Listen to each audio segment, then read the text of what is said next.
Hey guys, it's us, your favorite lesbians. Prolly Not. This is episode 2 of the podcast.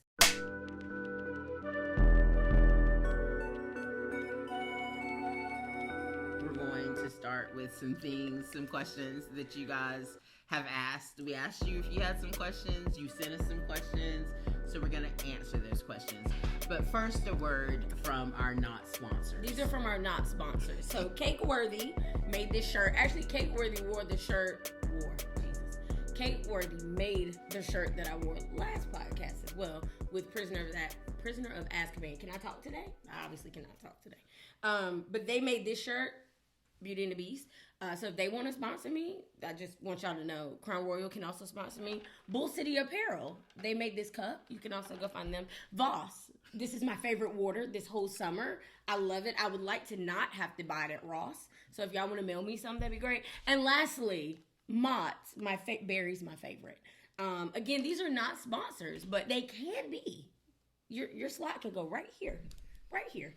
Anyway, we still don't have an intro. For the 12 people that watch this podcast, if you would like to get Mott's, send them an email. That would be great. Yeah, let them know I love them, and they should show me love back, especially Crown. Vanilla, not the regular Crown. Go ahead. Okay. Yeah, so it's us, Jorlise and Sade, the Baes. Yes. And I am the Polar Bae, and she's just my regular bae. I'm essential spouse. You're still my bae. Okay. Are you going to start us with the questions? Well, I'm going to start with the questions, but before I do that, the last podcast, I mentioned about how people slide into your DMs. And what's so funny to me are that some of the people that slide into Bae's DMs are men. And it is the funniest thing to me because, sir, what's your plan? What do you think? She's my provider. Are you asking her to provide for you? Like, what's the plan for this household exactly? This, not what you want. 2, one lady slid into my DMs and Bae responded back to her and told her that she needed to make sure she had a job. And the lady said, I do have a job. And Bae said, well, you might want to pick up a second. Because I'm going to be honest with you, my dad spoiled me. And then he taught me how to spoil myself. Oh.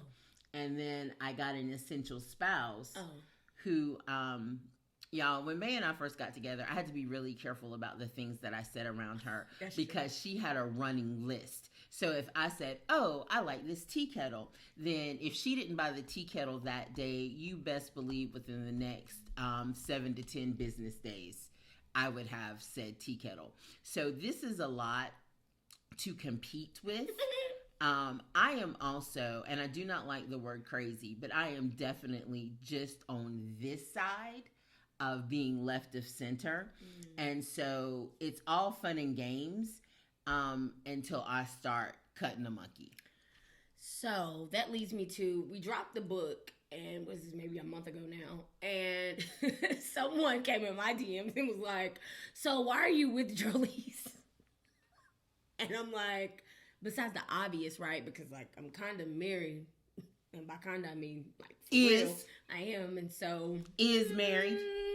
I was like, I love her. So that's why, still with her.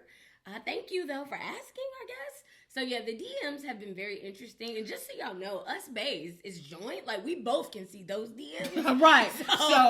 So they're wild. Like, yeah. So you've sent it to us Baes. Yeah. And I'm reading these, and I'm like, she got about 2.7 seconds by the time that DM hits. Yeah, to respond or to be in my face talking about, Bae, this is what had happened. Yeah. Y'all can play around if you want to. I've told y'all, I can go from petty to plea bargain real quickly. Okay. It ain't nothing but a thing. Here are the questions. What's the first one? Am I going first? Who's going to answer first? I think you should answer. This question is, how do you support someone that has bipolar disorder without enabling them? You cannot. No, I'm just kidding. I'm just kidding. I think it's tricky. It's very tricky. One of the things they taught me in therapy, which actually is probably one of my favorite takeaways from therapy, is about setting boundaries. So she and I have a list of boundaries that we set up with our therapist that we went through, where we basically talk about what are things that have to happen that are mandatory. Do you mind if I share some of them? No, that's fine. Okay. One of them is that she has to take her medication. That is a boundary that I have. The medication, we've paid for it. And she's gone to these, sessions to get this medication. She used to, and y'all would know, the TikTokers specifically, she used to be excited on TikTok and be like, guess what? I didn't take my meds today, but I'm still having a good day. You're having a good day. The rest of us may not be having a good day. So anyway, that was one of the stipulations. So since then, since we kind of set those boundaries in place, that was the number one. She has to take her medicine. The second is she has to talk to one of her talk therapists every 10 days. Now, what actually ends up happening is it's probably about 7 days in between, because she has to talk to her psychiatrist and she has to talk to the psychologist. But at some point, within 10 days, she needs to be talking to somebody that's not me. Now, I actually did that not for my personal protection, but for hers. Because what we found in marriage counseling is she still needed a space where she could feel autonomy. Because I don't know if y'all remember, in the last pod, we talked about how there was an issue with the money. And so she was no longer in charge of the bills. I now am in charge of all the bills ever since the incident with the car note. And as a result, because she's not working, had some big feelings and not feeling like she had a lot of say-so and not a lot of autonomy over herself. And so as a result, she had to talk with her therapist to work through some ways. And so she has her own therapist so that they can talk about me all they want. They can do whatever they want to do, but she has places where she's in a safe space and she can say whatever she feels, and I don't have to impede on that, if you will. But in terms of support, I think the biggest form of support, and this is going to sound real basic, but the biggest form of support is just listening. Part of my day is just listening out for cues, listening to make sure her day is going okay. Sometimes there's something I can do to help. And then sometimes I just got to stand in the corner and be like, okay. Sometimes I have to body double for her when she has big orders, like for her business, or she has something very stressful, like with her schoolwork. If I just sat in the room, I could be having my earphones in, watching TikToks. It doesn't matter. She just needed my presence. So I think just learning the ways that really supports your person is going to be the best way. And the only way to really learn that is by talking to them. You're going to have some trial and error. You're going to bump your head, but you're going to figure out the best way to support them. And you're not enabling them as long as they can communicate with you and not cross your boundaries. What do you think of that? I think that is very true.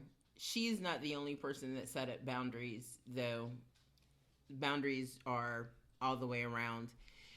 Sade, before therapy, listened to solve and not listen to hear. Yeah. So Sade, I would tell her what was happening, and she would go directly into problem-solving mode.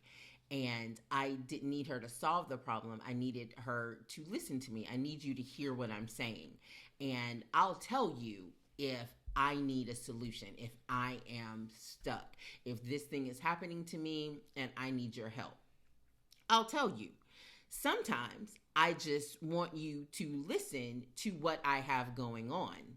And so one of the boundaries is that I say to her, hey, this thing is going on to me and I just need you to be present for it. I don't need a solution for it. And that was kind of difficult at first because Sade is a problem solver. And that was one of the boundaries. As things progressed on in my therapy and with my diagnosis and with my medication, I set the boundary that there had to be a way to show that I'm gaining back the trust. So it went from her paying all the bills to now she pays some bills and I pay other bills, to show that I am taking my medication, I'm in therapy, I recognize what happened in my mania, taking responsibility for that. But she's got to trust me in order for us to move forward.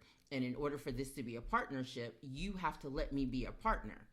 And that was difficult for her at first because she was afraid that I would revert back.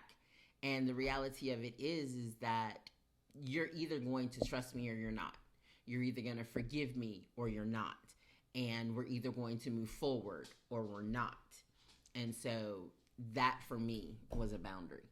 That was good. I have one more little nugget for you guys. If you follow a lady, her name is Mariah McQueen, MFT. I realized on the last pod, we did not tell them where to find us at all on the internet. But Buddy has found us. Actually, Tache found us with this. I thought it was Buddy making noise. But it's our producer. It's our producer. And his fruit snacks. And his mops. Anywho, I was at, we didn't tell them not a piece of a social media. So, okay. We'll get to that at the end of this pod. But there's this lady on TikTok, and I'll put her name in the description. It's Mariah McQueen, MFT. She has this one video that tells you the 5 questions that you should ask your spouse or significant other, boyfriend, girlfriend, whatever. And we do that. We meet every Sunday. We go over all 5 questions, and it has a lot to do with what does she have coming up in the upcoming week? How can I support her? And we ask the same questions to each other so that she knows where I may need some support in the upcoming week or ways that we can do better from the previous week. So definitely recommend that for your relationships. Okay. So this person wants to know, how has bipolar impacted our lives for the better, both together and independently? It has not. No, I'm just kidding. So here's the thing about me. I work in sales, as I told y'all. I work in IT. The thing that attracts me most to sales in general, the reason I've been in it since like 2008, is because every day is different. So you're calling a different prospect. You may get a different objection. You may get a different project. You may get all these variety of responses. And you have to take what you know about the product, what you know about the company, and then present that, right? And try to get them to build value with you so that they will buy your product, right?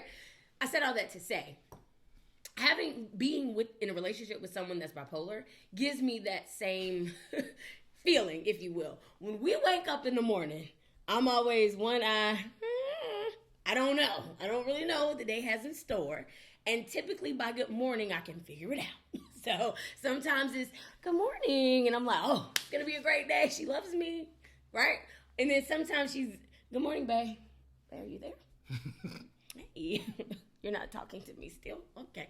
You're upset. All right. So I know that day may have some other challenges, and I might have to check in with her a little bit more. But in terms of better, I would definitely say it's helped me become a better communicator. There are people that reach out to us on the street. Like, we went to brunch, and a girl, she had bipolar. She's bipolar, I think 1, though. Mm-hmm. And she walked up to our table because we had this simple conversation before we got sat down by our waiter. And she came over to the table and was just like, so I have a question. I'm in a relationship, blah, blah, blah, blah, blah. What should I say to my partner? And, like, we get that all the time. So I would say better because it has given me a lot to draw from. It allows me to pause and reflect and really be able to help somebody else. And that fuels me, too, because I know that they can take that back to their relationship, to their partner, and hopefully be a better partner as well. The way it has impacted me positively is that I carried around a great deal of guilt. I carry, before Bae and I got together, Bae has bonus kids, my children. I call them the J's, KJ and MJ, and they're adults now, but their childhood, there was a lot of ebb and flow. There was a lot of good days and fun days with mommy, and there were a lot of days where we played the game Island, where I was so sad until I couldn't get out of bed, and they were much, much younger. And so we would get all these snacks and put them on the bed, and I turned the TV on, and we would live on this island because I could not get out of bed. And I wasn't diagnosed until, a year and a half, 2 years ago. And so I had no idea that that's what was happening. And so when I found out, these years, I carried so much guilt about how this may have negatively impacted them and their childhood. And having a diagnosis allowed me to go to them and say, hey, sorry, this is my support animal. who is blind and deaf. If you read the book, you'll know. He's blind and deaf. He's not the best support. Okay. And so, so it allowed me the opportunity to make amends with them and to say, hey, this is what was happening, and I'm sorry if it negatively affected. And so it opened up a dialogue and a form of communication. My kids and I are close. We are super close. We are, like a triad. And they didn't hold it against me, but they did have some trauma because of it. And so now knowing we can address that trauma, I can take responsibility for the trauma that I've caused them.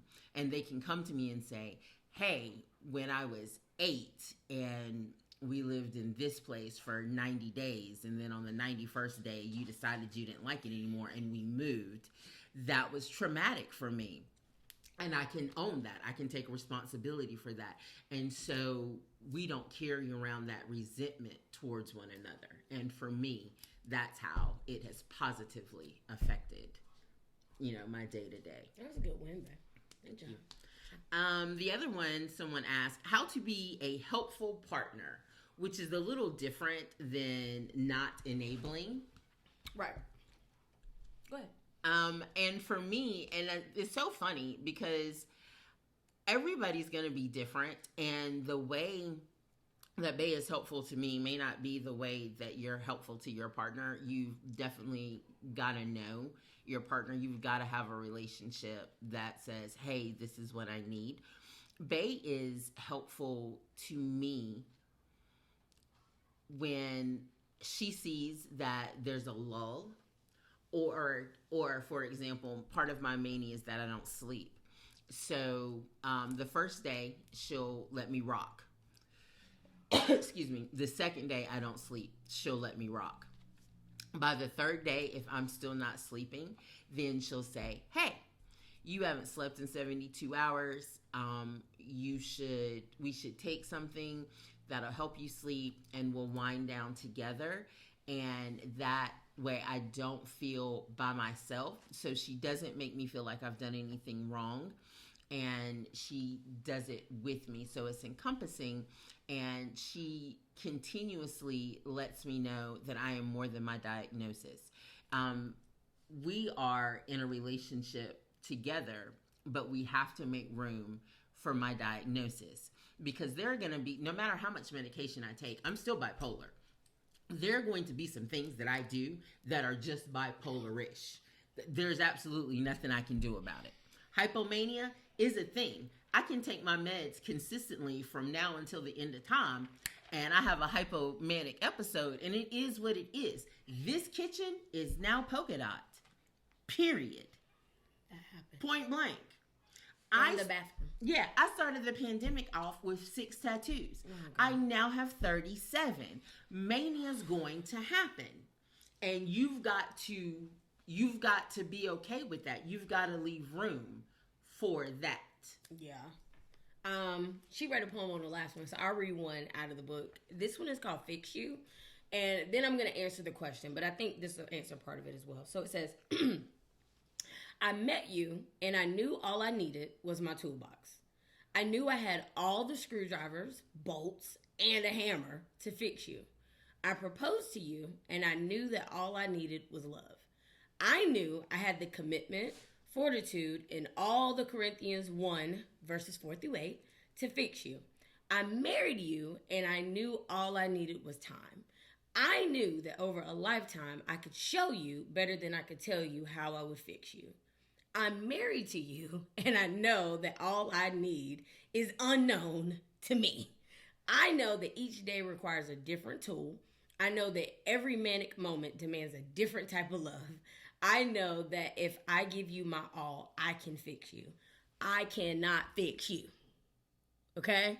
So I think as a support person, one of the biggest things you have to learn is I cannot fix her.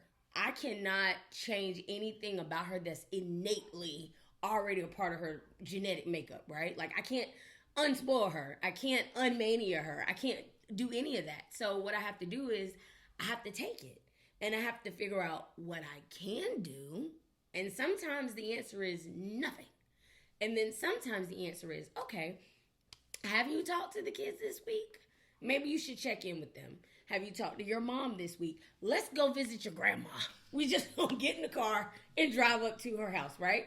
Because I know that that'll lift her spirits. So sometimes it's just me having to get creative and stopping my day sometimes and being like, okay, to my boss, listen, I'm gonna be out the office for the rest of the day.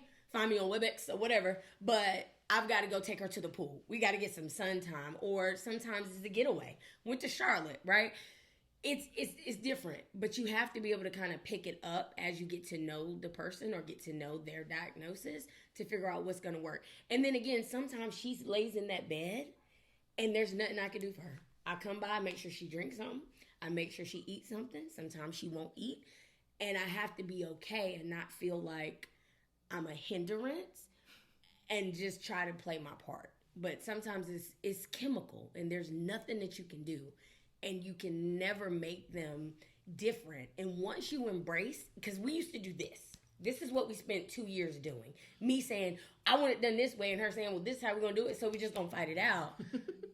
It doesn't work, right? That's how things don't work out. So you have to figure out a way to let her be her. Leave room for that. And then I try my best to be as creative and authentic as I possibly can to get her out of any rut that she may be in. But the same goes for Bae. Even though she's not bipolar, she has good days and bad days. Oh yeah. Some days our bad days are the same days, and then don't bother us. Yeah, we've got to go to our separate corners. And a lot of people don't believe in this, but I'm an earth sign, and so I do a lot of grounding, which drives her insane. I take my socks and shoes off. I go in the backyard and I just stand. And I, and I let the earth ground me. I lay in the floor in my office flat or outside, and I let the earth ground me. And this is always her face. I call him the Lord. Okay. I love the Lord. All right. And so we've got to understand that not every day is going to be a good day. Some days, our bad days, are going to be the same day. And we've got to be honest with one another and be like, ooh, girl, today is not the day and I am not the one. And we have to go our separate ways. And then we check back in and be like, how are we feeling? And sometimes it's not any better. But by the time, nighttime falls, regardless of, how the day went, we going to have to snuggle up. And not if it's hot. They don't like to snuggle if it's hot, but we gonna have to touch. No, we don't. And agree. See, go ahead. What's next? And this is what abuse looks like. See, where's HR? I told you about that. See what I mean? Go ahead. We did talk about HR. Nah. This question is, and my favorite. Oh God. How did you know you were gay? Is that for me or for you? It's both of us. How did you know? I got to first? Yes, you know. Listen. I'm going to keep this one real short. How do I know? I got to do it HR appropriately. Roast beef. Listen. The HR appropriate version. Let's see. I probably should have prepped for this. Bae. Okay. All right. So, how did I know I was gay? I think experimenting. I think that's a normal answer, right? I was like, ooh, do I like girls? I don't know. Got to go get one first. And then I got one, and then How you get her? What do you mean? How you get her? Who? Whatever. No. What do whatever you mean? You said you had to go get one. Okay. How you get her? On the internet. Okay. I got a girl on the internet, but in real life. And then, you trying stuff. It worked. And so, here I am. That was the vaguest answer. What do you mean? How do you know? It's not like I was on the playground in 5th grade. Like, what? I don't understand the question. How did you know? Like, were you, I don't know. Were you? I don't want to be with a man. If that makes it better, like, does that fix it? Like, I don't. So if I don't want to be with a man and I enjoy being with women. How did you know you enjoyed being with women? Because I was with them.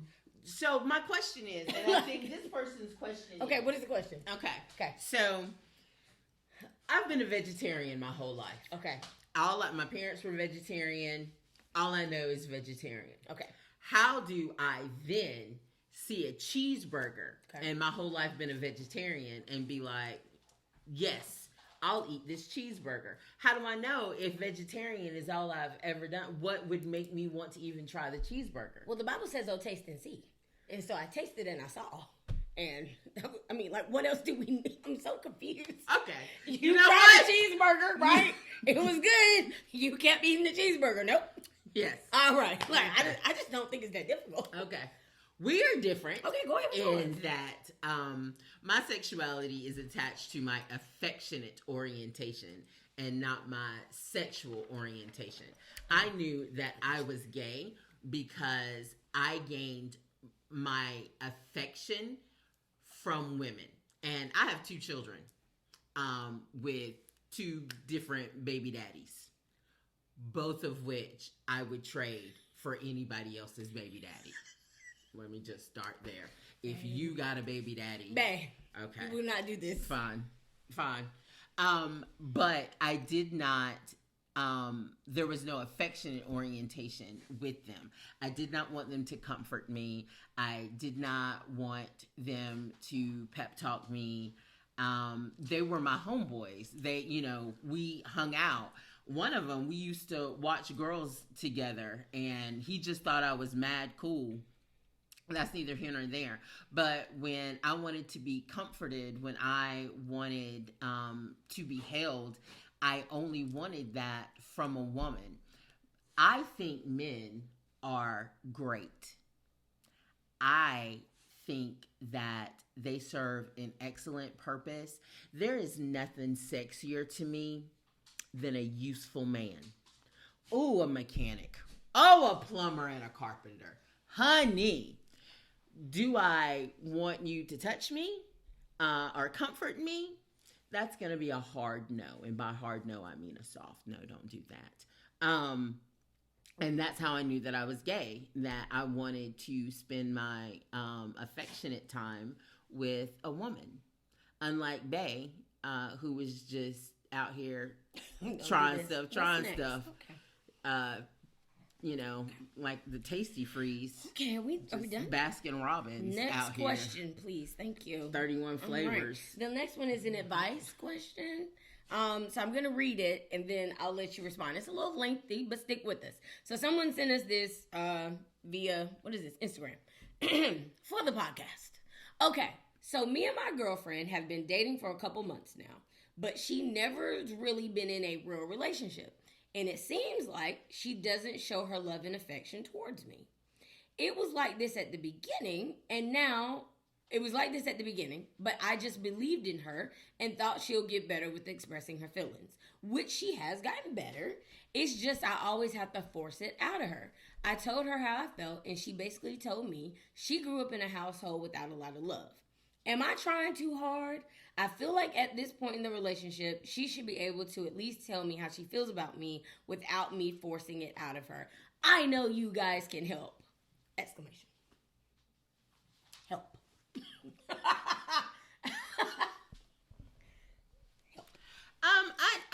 I need some more information. There's no more information. Okay, so because there are a lot of factors. Is this a heteronormative relationship? No, they're lesbians. Well, heteronormative as in gender roles? Yes. Y'all, I also want to tell y'all that my wife is probably one of the most conservative lesbians you'll ever meet. What we're not going to do is do this on episode 2. Okay, that's fine. That's neither here nor there. So, and another thing is, how long have y'all been dating? They didn't give us that. And is there... It says a couple of months. A couple of months. So we'll call that 2.5. Okay. So a couple of months to me is not a long enough time for everyone to be all in. Just because we're lesbians and technically U-hauling, that's not... I have a picture for that. That's not everyone. Sometimes it takes you a minute to decide if this is your person, especially if you're not used to affection. That's true. If you're not used to being affectionate... That's a thing. if you're not used to being affectionate, then it doesn't really matter how you care about somebody. I'm going to give you a prime example. I knew you was going to do this. Bae, when we first met, was not an affectionate person. She still is not super affectionate. Bae shows her affection by going from room to room and turning these lights on and off. Okay, they come on, didn't they? I'll say, oh, you didn't kiss me today. She said, but you woke up and turned on them lights, didn't you? I love you. Bills, you're welcome. I said, you didn't tell me you love me today. Oh, but this internet is on, so that's an indication.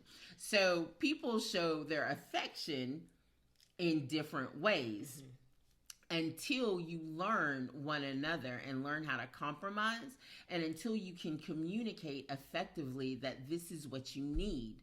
And you have to give that person the opportunity to honor your communication.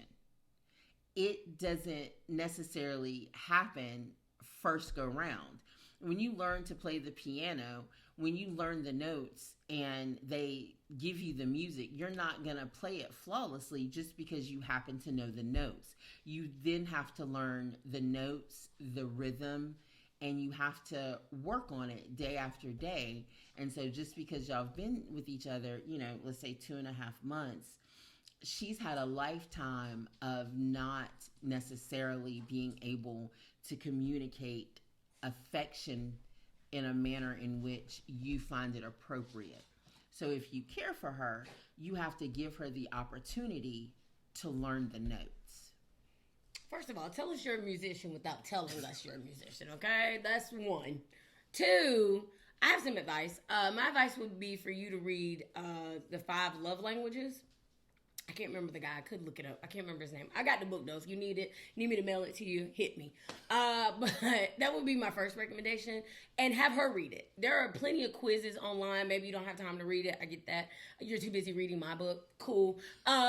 You can go online, download it. Shameless plug there. Shameless plug. Sponsor yourself.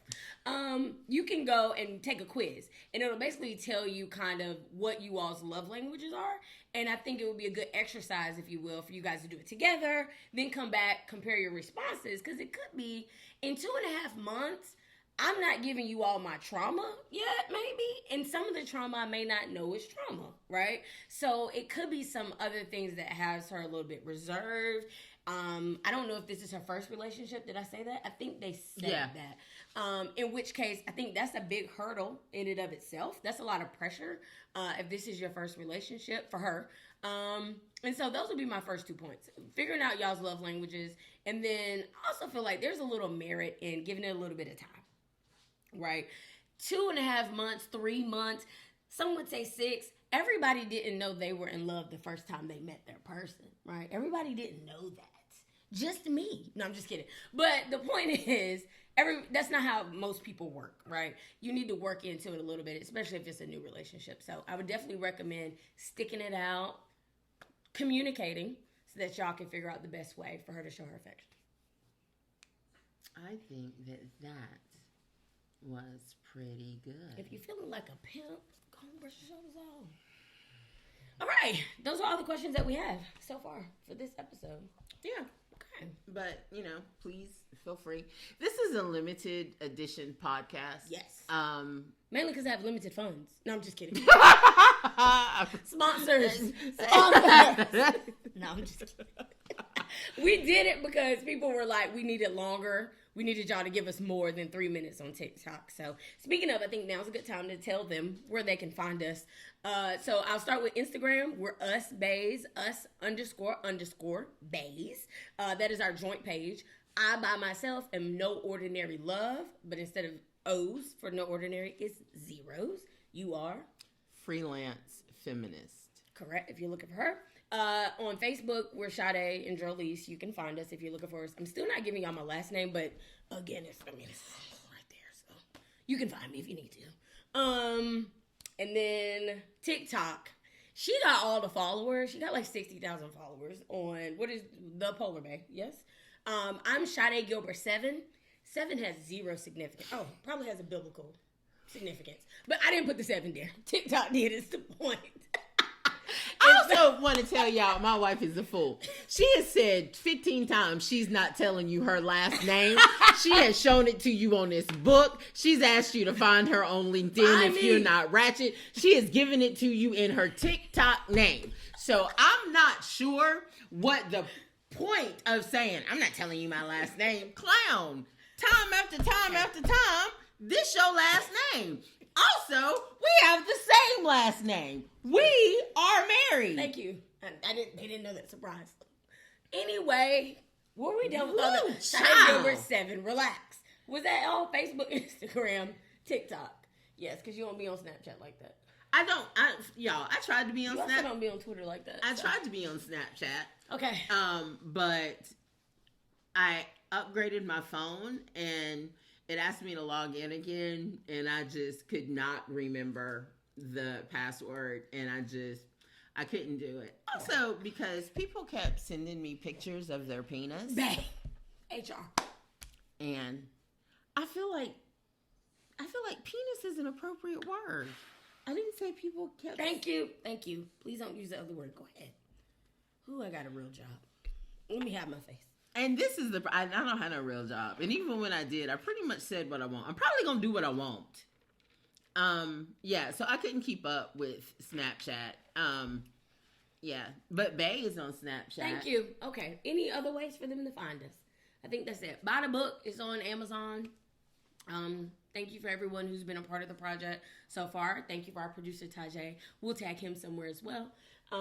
And the last thing I want to say is every time you guys send me a message about this book or a particular poem that you read or how you feel about it, I well up inside because this is such a labor of love between Sade and I until it really... Do not cry on the internet. Don't you do it. Are you done? Do you want me to wrap us up? Okay. While she over here pulling it together, thank you guys so much for joining us on this journey. I don't really know how many more episodes we have. We're going to try some special things coming up for you guys within the next couple episodes. We'll see what happens. Are you done? Yes. Okay. Thank you guys so much for your love and support. Please review on Amazon. You can buy it on Etsy if you don't have the book already. And do not buy the book on Amazon.